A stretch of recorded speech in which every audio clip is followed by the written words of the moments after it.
Hi guys, welcome to this facial tracking course within Nuke.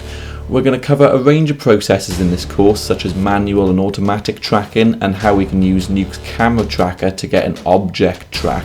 We're then going to look at how we can use the point cloud generator and the data which we've got to generate a mesh.